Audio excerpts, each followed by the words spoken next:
Having expectations, is it a good thing or a bad thing? In today's video, we're going to be talking about the pros and the cons of having expectations, or whether you should be having any expectations at all. Welcome back to my channel. If you're new here, thank you for tuning in. And I want to ask that you subscribe to my channel. Don't forget to hit the notification bell. That way you don't miss out on any video that I post. And if you're a returning subscriber, thank you for coming back. Your support is highly appreciated. Thank you so very much. So without further ado, let us dive into today's conversation, and which is the question, is it a good thing to have any expectations, or you shouldn't be having expectations at all? To start off, what is the definition of expectations? Expectations can be said to be our predictions about how things should go, and it could either be a low expectations about something or a high expectation about something. And to start off, talking about having low expectation can also be said to be an instance whereby you're always having a negative prediction about something, or having a negative feeling about an outcome. And the downside of that, of having low expectations all the time, is that it can put you in a state of perpetual fear, and it can also put you in a state of being always disappointed, because you already are having a negative feeling or a bad feeling about the outcome. So it's safe to say you are not even expecting anything good to come out of a situation. So that's way you're always in that state whereby you are not expecting anything good, whereby and which ultimately can lead to you always having the feeling, a bad feeling. It's safe to say you are always in a very low mood, because you don't have a positive expectation about an outcome. And oftentimes when you dig down, you discover that people who always have a negative expectation or a low expectations about things are people who are always negative minded. There are people who are always full of fear, and such people are the kind of people who are always afraid to start something because excuse me, they don't expect that thing should go well, because they already have a bad feeling about that thing. So for a person who always have low expectation, I will say that you have more pros than cons, because in this state you are not trying to be prudent, because if you're trying to be prudent, your mindset would be that I will put in my best and expect the best to come, or I'll put in my best and whatever comes is what was meant to come at that time. So that way, if you have that mindset, I would say you're trying to be prudent.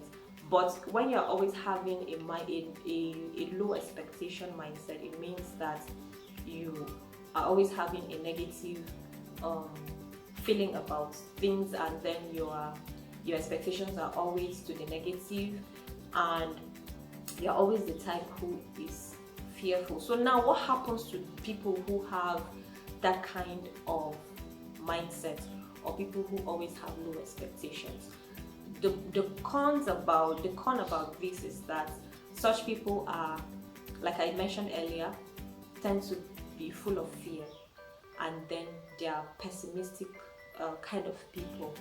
And ultimately, people who are like that are always people who are kind of paranoid about things, and ultimately it now drills down to the person's state of mind. That person can never have a good state of mind. People who have low expectations and who are always expecting the negative are always people who are sad, and oftentimes there are people who are depressed. So to conclude this point, I want to say, if you are the type who always have low expectations about an outcome, You would want to have a rethink, reevaluate, and see how you can move your mind from that state. Is something that can be practiced. um, having positive mindset about things is something that can be practiced. It's not something I'm trying to say is easy to attain or achieve, but with constant practice, when something happens or when you're about to go into something, you'd consciously talk yourself into saying, into believing that it will go well. And even if it doesn't go as expected, because of course we always have an expectation of how something should go, so even if it doesn't go as expected, you put your mind in a state whereby you say, however it goes, bearing in mind that you have done all you had to do, you had put in your best, your required best for that expected outcome, then you can just put, and then you want to manage your expectation not to be dashed, you can put your mind in a state whereby you say, whatever outcome, whatever thing comes out of it, I will be okay with it. And if it comes out the way I expected, fine. If it doesn't come out the way I expected, then I would look at what I need to improve upon, so that in the next try it will come out well, rather than always having a mindset of a negative expectation.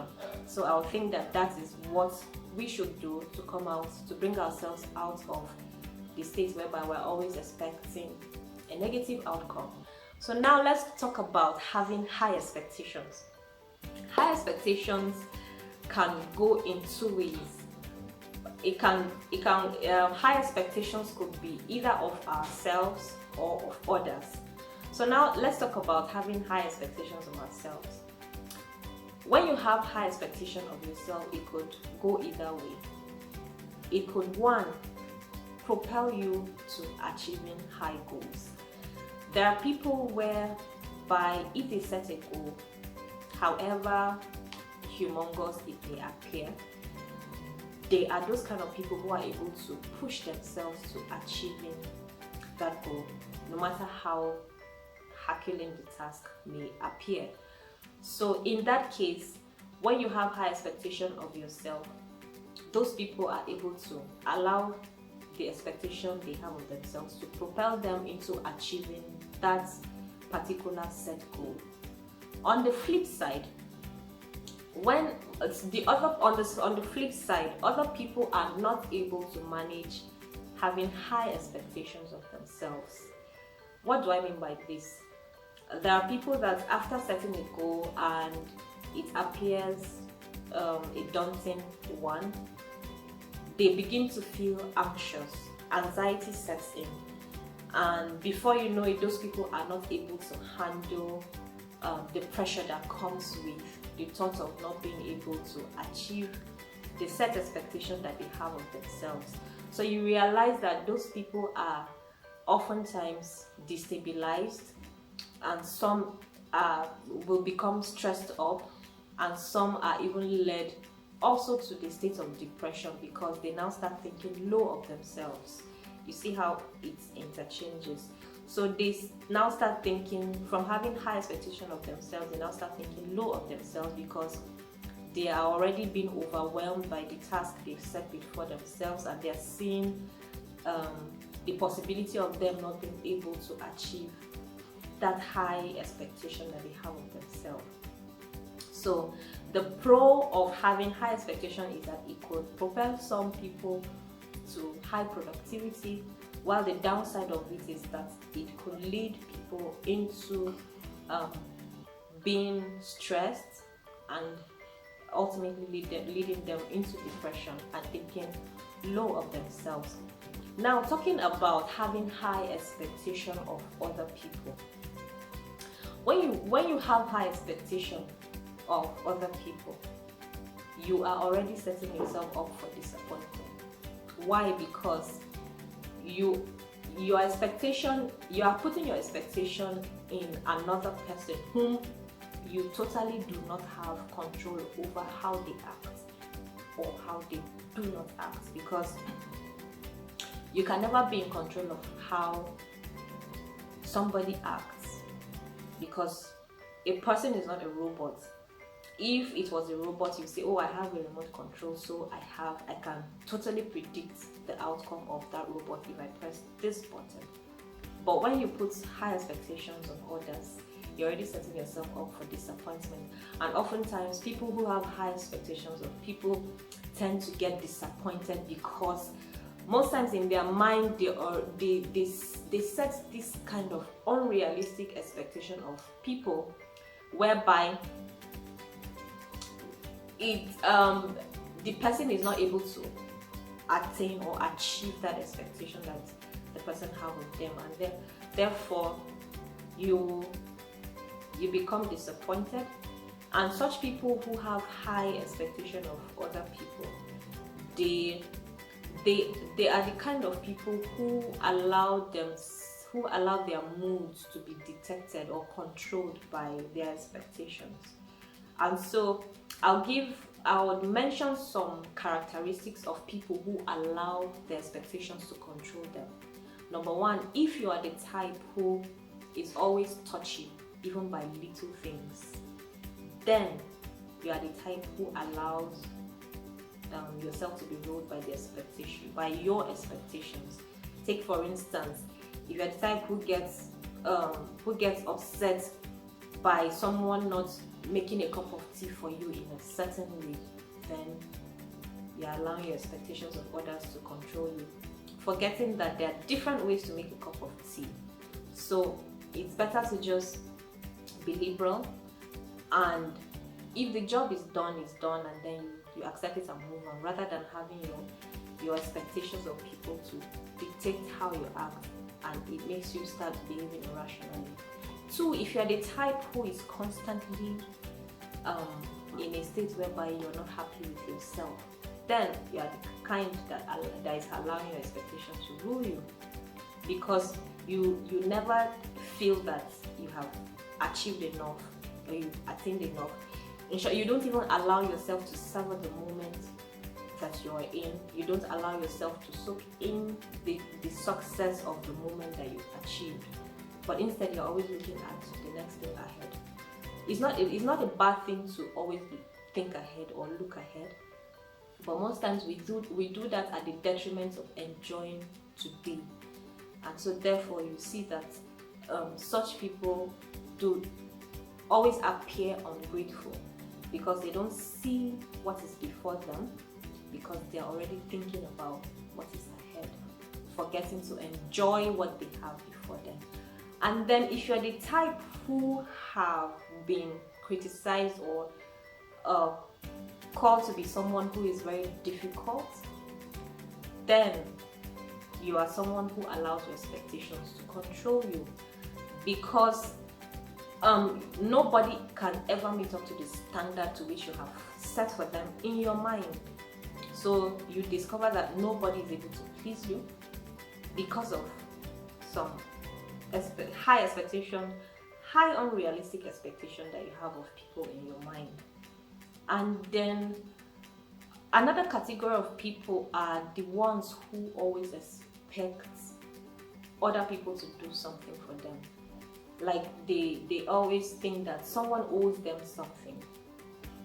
Those people are also the kind of people that their expectations rule them. We're not supposed to think that somebody owes us anything. If someone is led to do something for you, that is a bonus, and so we should be grateful for that. But that doesn't mean that we should tie our expectations or our outcomes in life to people. If it comes through people, if people allow themselves to be used by God to do something good for you, then fine, you say thank you for that, but you shouldn't allow yourself to be put down by what someone does for you or doesn't do for you. And so if coming to the question of whether you should have expectations or not, if you want to go according to the Bible says we should take no thought for tomorrow, because tomorrow has enough trouble for itself. what is God trying to tell us about in that verse? He's trying to just say, just be present in today. Don't think about tomorrow. Tomorrow will come with its own thing. So my own understanding of that verse is that you shouldn't even bother about having any, don't hinge your mind. I don't know how to explain it so that you don't misunderstand what I'm trying to say. Don't put your mind too much that it is being controlled by your expectation of tomorrow. Your confidence about tomorrow should come because you are confident in what God has told you. God has told you that you should put your mind in today. So whatever comes tomorrow, it's assured because you know that God is there. I don't know if it makes any sense to you. So if you ask me, I would say it's better to just be in that point whereby you don't put yourself in the position whereby you allow your expectation of people to control your mind, where it gets to the point that you become a difficult person or an overly pessimistic person. So just try and find that balance whereby your expectations do not have control over how you act or over your emotions or over how you feel. So I hope I was able to communicate value to you in today's video. I know the topic is not fully exhausted, so if you have any suggestions or any comment, feel free to comment in the comment section down below, and I will do well to come up with further discussions concerning your concerns or your comments. Thank you for staying with me to the end of today's video. I hope you found value. Please don't forget to subscribe, like, comment and share. I'll see you again in my next video. Thank you.